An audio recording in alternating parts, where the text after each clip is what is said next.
Husband কাজের কারণে বাসার বাইরে থাকলে আপনাদেরও কি আমার মতো রান্না করতে ইচ্ছে করে না, খেতে ইচ্ছে করে না? তাহলে ২ মিনিটের এই রেসিপিটি দেখে নিন।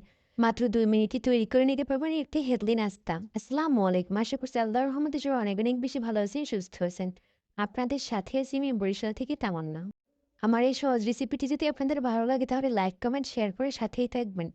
ফেসবুক পেজ থেকে দেখলে পেজটি ফলো করে দিবেন, ইউটিউব থেকে দেখলে চ্যানেলটি সাবস্ক্রাইব করে দিবেন। আর কথা না বাড়িয়ে চলুন এবার রেসিপিতে চলে যাই। প্রথমেই নিয়ে নিচ্ছি একটি বুড়ে ২টো ডিম।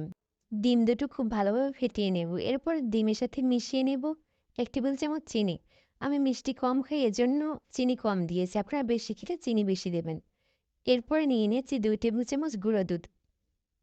আমি কিন্তু চিনি কম নিয়েছি। রুটিটা একটু মিষ্টি, মিষ্টি থাকে। পাউরুটিটা একটু মিষ্টি লাগে। এজন্য কম দিয়েছি। আমার খেতে খুব ভালো লাগে। নিয়ে নিচ্ছি স্বাদমতো লবণ, চিমটে পরিমাণ। এরপরে উপকরণগুলো খুব ভালোভাবে মিশিয়ে নিচ্ছি। আপনারা দেখবেন কোনোভাবে যেন দানা দানা না থেকে গুঁড়ো দুধ বা ডিম খুব ভালোভাবে যেন মিশে যায়। এরপরে নিয়ে নিচ্ছি 1/4 কাপ পানি। এই সবগুলো উপকরণ আবারও খুব ভালোভাবে মিশিয়ে নেব। বোলটি পাশে রেখে নিয়ে নিচ্ছি ৪ পিস পাউরুটি। আর এই রুটিগুলো এখন সমান করে পাশ থেকে লাল অংশ কেটে নেব। খেয়াল করবেন একটি ছোট একটি বড় না হয়ে যায় আর পাশে যেন লাল অংশ না থাকে, তাহলে কিন্তু রেসিপিটি দেখতে সুন্দর লাগবে না। ব্রেডগুলোর লাল অংশ কেটে নিয়েছি। পাশে যদি বাড়তি অংশ থাকে ওগুলোও ঝেড়ে নেব। এরপরে লাল অংশ পাশে রেখে সাদা ব্রেডগুলো নিয়ে এসেছি। প্রত্যেকটা ব্রেডে এবারে ওই লিকুইডটা মিশিয়ে নেব। এই যে একটি ব্রেডের এক সাইডে লাগিয়ে আবার অন্য সাইডে লাগিয়ে এভাবে করে ৪ পিস ব্রেড লিকুইড লাগিয়ে নিচ্ছি। ৪ পিস ব্রেড লিকুইড মিক্স করে এবারে পাশে রেখে দিচ্ছি। চুলায় একটা প্যান বসিয়ে মিডিয়াম গরম করে তাতে দিয়ে নিচ্ছি ১ টেবিল চামচ বাটার। আপনারা এখানে ঘি বা তেল যেকোনোটাই ইউজ করতে পারেন। আমার হাতের কাছে বাটার ছিল, বাটার নিয়ে নিচ্ছি। আর এই বাটারের কারণে কিন্তু এখানে কিন্তু একটি সুন্দর ফ্লেভার পাওয়া যাবে। আমি এখন এই বাটারটাকে মেল্ট করে নিচ্ছি। মেল্ট করে না নিলে কিন্তু রুটিতে পুড়ে যাওয়ার সম্ভাবনা থাকবে। আপনি এভাবে করে মেল্ট করে নেবেন। এবারে ব্রেডের পিসটা আমি প্যানে বসিয়ে দিয়েছি। হালকা হাতে বসিয়ে দেবেন, কোনোভাবে যেন ভেঙে না যায়। এই পর্যায়ে কিন্তু ব্রেডটা একটু নরম থাকবে। চেষ্টা করতে হবে আস্তে আস্তে কাজটি করা যাতে করে ভেঙে না যায়। ব্রেডের এক সাইড ১ মিনিটের জন্য ফ্রাই করব। এরপরে অপর সাইডও ১ মিনিটের জন্য ফ্রাই করব।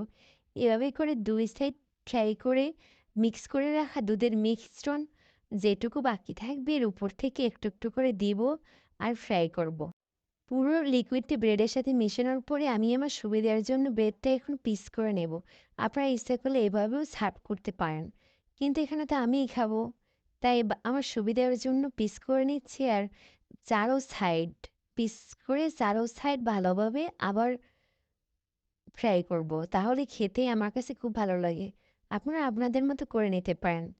এই যে দেখুন ২ টি স্প্যাচুলা দিয়ে আমি এবার সাইডগুলো ফ্রাই করে নেব। তাহলে খেতে অনেক বেশি ভালো হবে। এই দেখুন আমার সবগুলো ব্রেড তৈরি। এবারে প্যান থেকে তুলে নিচ্ছি। তুলে নিয়ে সার্ভ করে নেব। সবগুলো ব্রেড সার্ভ করে নিয়েছি। দেখুন এরকম যদি অলসতার সময় কাটে আর কিছু খেতে ইচ্ছে আর না করে বানাতে না ইচ্ছে করে, সহজেই এরকম একটি রেসিপি বানিয়ে নিতে পারেন।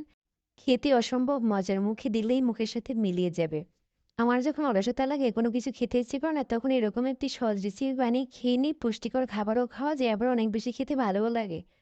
আর ২ মিনিটের মধ্যে বানিয়েও নেওয়া যায়। আপনারা এরকমভাবে বাসায় বানিয়ে খেয়ে নিতে পারেন। আপনাদের ছোট্ট একটি লাইক, কমেন্ট বা শেয়ার আমার কাজ করে উৎসাহ আর অনেক বাড়িয়ে দেয়। যদি রেসিপিটি ভালো লাগে তাহলে একটি লাইক দিতে ভুলবেন। সবাই ভালো থাকবেন, সুস্থ থাকবেন। ফিরে আসবো নতুন কোনো রেসিপি নিয়ে। আল্লাহ হাফেজ।